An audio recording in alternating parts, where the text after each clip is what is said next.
Hello guys, today I wanted to come and make a video telling my story. I was gonna do like my testimony, but I felt like it's really like a lot of different things in the story and not all of it leads to like faith necessarily, but all of it does just tell you like where I came from. And I want to say beforehand, all of these things I say, but they've all been resolved now, and now I'm in a really good spot.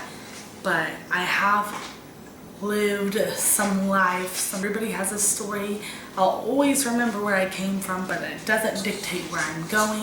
I have to share some things that might upset people. Just know that I've worked these things out, so you don't have to like be mad at people for me or anything like that, because I'm not mad anymore. I might have been at one point, but I'm not.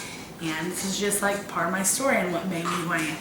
I'll go ahead and get started. I put this into 3 different parts. So today I'm just going to talk about the childhood. So I was born in 1991 to my mom. She was a teen mom. She was 18 when she had me, and a single mom. I was a product of a one-night stand after a concert, and my dad was 25 years old. And he denied that I was his child. So when my mom told him I was pregnant, he was just like, nope, there's no way I can even get anyone pregnant. And that's just kind of how it went. And he went about his own life. He didn't have an interest in being a father to me. And he also had 2 other children that year. I have a brother that's 6 weeks younger than me and a sister that's 11 months younger than me. Meanwhile, when I was 4 months old, my grandma, my mom's mom, got married. It was actually her 4th marriage, but she got married to who I would grow up and call my grandpa. So this is my grandpa, and they got married when I was 4 months old, and they actually had me overnight on their wedding night. They were babysitting. My mom was determined that having a baby wasn't gonna hold her back or stop her from living the life she wanted to live, and it wasn't going to change her life. I've just got to say that having a baby should always change your life, because it is a change. But my mom didn't want having a baby to change her life at all, and so she pretty well just went about her life as an 18-year-old and still did everything she wanted to do. And she was in the party crowd, and she did do drugs, and she had a bunch of people over all the time, and I was a baby. I was also with my grandparents a lot. Like, she would have me, and then they would keep me for like 2 weeks at a time. My first few years of life. By the time I was about 2 years old, she got into some trouble, and she moved me clear across the United States, away from my grandparents, away from everyone we knew. But it was supposed to be a good thing to get her away from the crowd of friends that she knew and keep her out of trouble.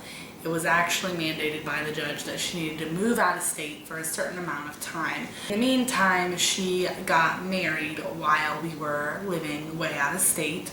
That man I thought was my dad. I was told he was my dad. I called him dad, and that's who I thought my dad was. We lived there for 3 years, and we came back shortly after I started kindergarten. My mom and my stepdad, who I thought was my dad, were fighting all the time. I remember being 5 years old and listening to them fight, screaming at each other in the other room, looking out my window and seeing my mom take off in the car, and I was still there in bed, and they had been screaming, and I was terrified. And my grandparents did see them a couple times in that 3-year time span. They came to visit us one time, and then one time my mom flew me by myself back to visit them for a long period of time. So I did still get to see them, but we didn't live close to them, and I was with my mom primarily. When we moved back, when I was 5, I had just started kindergarten, and my grandma had an antique shop. And there was an apartment above it, and that is where me and my mom lived. It was just a problem. She moved back into town, and she was reunited with all of her old friends. She was asleep all the time. I was late to school a lot. I missed a lot of school. I actually missed so much school that they were gonna hold me back in kindergarten for attendance, but because I scored so high on testings, they didn't. I would get up in the morning and be responsible to get myself ready, make my own food, do everything, and my mom had to walk me to the bus. It was too far for her 5-year-old to walk by themselves. So she was supposed to walk me over there. Well, a lot of times she just didn't because she was passed out and I couldn't wake her up. And I remember one time I had gotten myself all ready and I was just waiting for her to wake up, and I tried to wake her up a few times and she wouldn't get up. And I watched cartoons in the morning and it seemed like it had been a long time. So I didn't know what to do and I wanted to go to school. I loved going to school. So I walked downstairs to my grandma's antique shop and scared her when I walked in because she thought I should be in school, and told her, you know, I can't get my mom up. I don't know what to do. And so she was mad and said some choice curse words and went up there, and I remember her just like cussing at my mom, and I can't believe this. Got up and took me to school because my mom wasn't ready to, and it was 2 o'clock in the afternoon when she took me to school. So I had 1 hour left of school, and all the kids were like, oh, you're in so much trouble, you just now got here, it's after third recess already. So things were definitely not good and not stable at that time. And I was almost 6, aunt had a baby, and we went to go visit the baby, a little girl, and I was, you know, that was my cousin, I thought. And so I would go and visit the baby a lot and go see her, and I just loved it. I loved having a baby in the family that I got to see a lot. And I would go see my aunt and my uncle, aunt's boyfriend, but I called him my uncle. Later on, I found out that that uncle was actually my biological father. So my aunt's baby was my sister. Through the whole time of my childhood that I lived with my mom, I was raised very, very secular. She was in a party crowd. We never went to church. God was never mentioned in our home. I don't even know if I knew anything about it or not. She's always believed in God, but it wasn't something that was ever taught to me. And my mom also had a good friend that was like her best friend that they hung out with a lot and partied with and did what they did. And she had a daughter as well that was about my age. She was actually about 9 months older than me. And her and I were really close just because we saw each other a lot. And at one point, I just didn't see her for a long time. So at age 6, I was in 1st grade. My mom got into some trouble and was running from the cops. Foster care system picked up the case, called my grandparents and said, if you don't go and get her from school, foster care will. My grandpa came and picked me up from school and told me it would be for a few days, and they actually got custody of me, and it was a lot more than a few days. The day he picked me up was like a super happy day. I had no idea what was really going on, but he like took me out for ice cream and took me shopping and all this and said, we're just gonna make this day so special. And from every year after that was called Loop Day because Loop was my nickname. We have celebrated that as a holiday from the time I was 6 years old when it happened, and still to this day. But when I lived with my grandparents, it was on a farm, and my grandma had her antique store, and my grandpa did a lot of farming.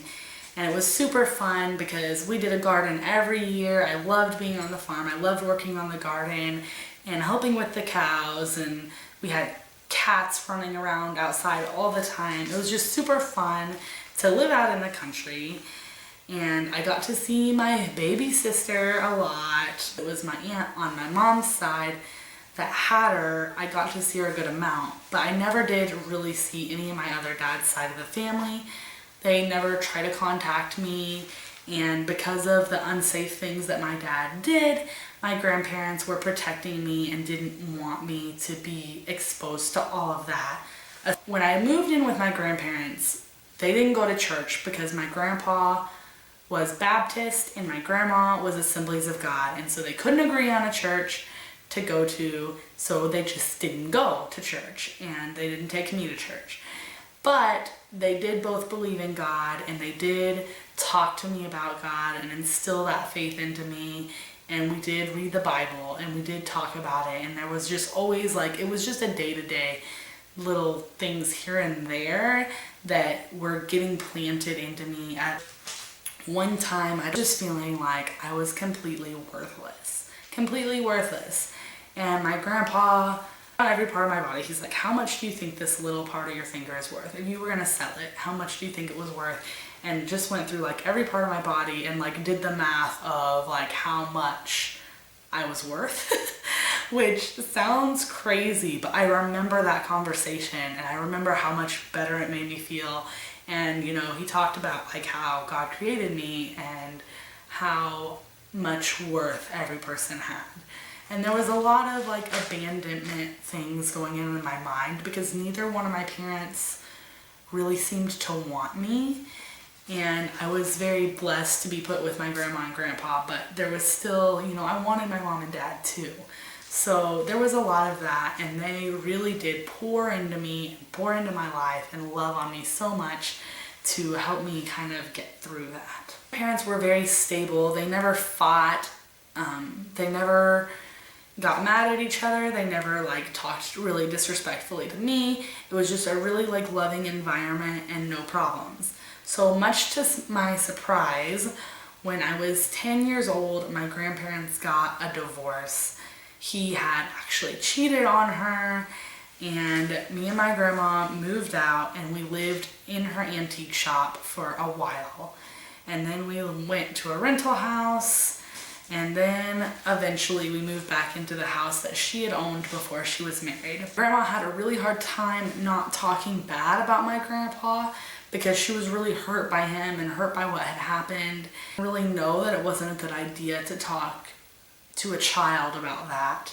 So she just did and talked about all bad things about him, and I didn't know what to do with that. Me and my sister actually lived together. A great aunt who lived across the street from my grandma's house had recently died at that time. Grandma was really upset going through a divorce and the loss of her sister. And the aunt that lived with us, my sister's mom, we did not get along. And I was 10 years old or 11 maybe by the time we got into that house. These problems there, like arguments that, you know, a child and a grown woman shouldn't never be having, the way she talked to me, the things that should just never have happened. I, for the first time in my life at that age, experienced depression. I moved into her house. My aunt and my little sister moved in with us too because she struggled and it was bad.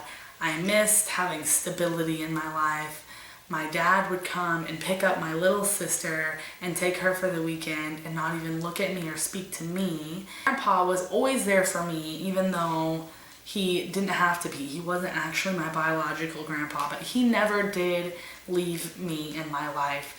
But I was used to living with him, and now I was seeing him once a week for court-ordered visitations. We always had fun. He would pick me up and we would eat and we would play cards. And it was just always super fun to be with him and just not be stressed out in my house. When 6th grade started, I was so upset and had like no outlet to talk to, even though I was put in counseling, court-ordered counseling at that time. I would just fake it. Like, I didn't want to be at the counselor. I didn't trust the counselor. So I would just tell her everything was fine and basically tell them whatever they wanted to hear and then leave. And eventually they said that I was fine and I didn't need counseling. First friend that I made in 6th grade, I trusted and I needed to talk to, and I confided in her how sad I was and depressed I was. And I told her that I wanted to kill myself. She did the right thing, but at the time I didn't realize it was the right thing, and she went and told the school counselor about it. And so they had to call me in, and they asked me if it was true, and I told them that it wasn't true. And I didn't know why she would say that, and it wasn't true. Gave me a million questions and said they would probably have to call my parents if that was true, and I just told them it wasn't. I got mad at that friend and told her I couldn't believe she told. As far as I know, they never called my parents. They acted like they believed me. I eventually quit being mad at my friend, but I definitely had that wall up there of just like not trusting people and not feeling like I could confide in anybody. The divorce was finalized, things settled down, and I made other friends. One of my friends being Chris, who continued to be my friends for several years and was a great joy in my life. He was just so funny and hilarious all the time. That summer, I had a cousin that was moving into the house that my great aunt had owned. So she was a distant cousin, and she was moving into that house, and she was about my same age, a few weeks younger. And her and I became really close over that summer. We went to the pool, we talked about boys, we did all kinds of things, and we just became really good friends.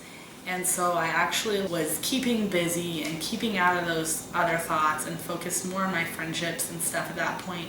And I was feeling a lot better, and I was adjusting. And my grandma started working again and had a job, and so she wasn't talking down on my grandpa as much, and we were just all busy, and I wasn't around my aunt as much, who wasn't nice to me. Really did start to heal in that summer.